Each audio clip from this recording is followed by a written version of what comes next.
వాస్తవానికి తెలుగుదేశం పార్టీ క్యాడర్‌లో, Telugu Desam party social మీడియాలో, తెలుగుదేశం పార్టీ మీడియా వాళ్ళలో, వాళ్ళ కళ్ళల్లో ఆనందం నింపడం కోసం డెఫినెట్‌లీ ఇప్పుడు చంద్రబాబు నాయుడు గారి సర్కార్ కొన్ని కేసులు, కొన్ని అరెస్ట్‌లయితే గట్టిగానే చేసుకుంటూ వెళ్తూ ఉన్నారు. వీళ్ళ కొందరి మీద పీకల దాకా కోపం ఉంది. వాళ్ళని ఏదో కేసులో అరెస్ట్ చేయాలి, ఇంకెప్పుడు అని చెప్పి అటు మీడియాలో హెడ్డింగ్లు పెట్టడాన్ని చూసాం, పత్రికల్లో బ్యానర్ కథనాలు రాయడం చూసాం, సోషల్ మీడియాలో అయితే ఇంకా రోజు. అటువంటి వాళ్ళలో కొందరు ప్రధానమైన వాళ్ళు ఉన్నారు. ఇప్పుడు వీళ్ళు బాగా అరెస్టులు కోరుకున్న వాళ్ళల్లో తాజాగా అరెస్ట్ అయిన మాజీ ఇంటెలిజెన్స్ చీఫ్ సీతారామాంజనేయులు ఒకరు, ప్రస్తుతం జైల్లో ఉన్న వల్లభనేని వంశీ కూడా.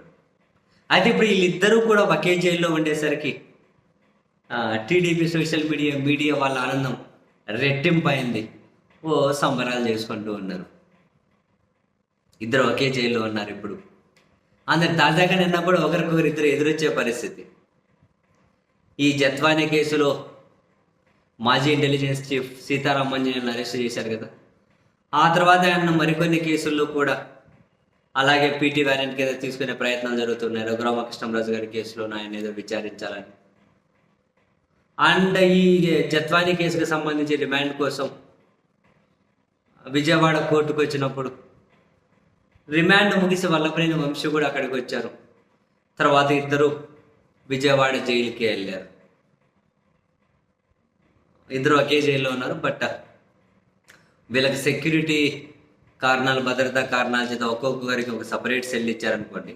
రాజకేశ్వర రెడ్డికి ఒక సెల్ ఇచ్చారు, సీతారామాంజనేయులకు ఒక సెల్ ఇచ్చారు, వల్లభనేని వంశీ కూడా ప్రత్యేక సెల్లోనే ఉన్నారు. అండ్ సీతారామాంజనేయులు ఆయన అడిగారట, ఏమైనా ప్రత్యేక సదుపాయాల కోసం కోర్టులో ఏమైనా పిటిషన్ వేస్తారని. నాకు అట్లాంటివి ఏమవుతుంది, కిందనే పడుకుంటా ఒక సాపద పట్టితే అని చెప్పి అన్నారట. ఆయన కింద ఏం సదుపాయాలు కూడా ఏం అడగలే.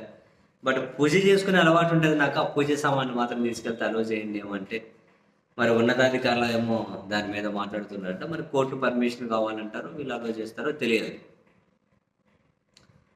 అండ్ రాజకేశ్వర రెడ్డి ఏమో నాకు బ్యాక్ పెయిన్ ఉంటుంది, సో కొన్ని ఒక బెడ్, మంచం లాంటిది చిన్నది ఏర్పాటు చేయమని చెప్పి అయితే అడిగినట్లు ఉన్నారు. రాజకేశ్వర రెడ్డి ఫస్ట్ బ్యారెక్ సెల్లో, సీతారామాంజనేయులు సెకండ్ బ్యారెక్ సెల్లో, అదే సెల్లో వల్లభనేని వంశీ.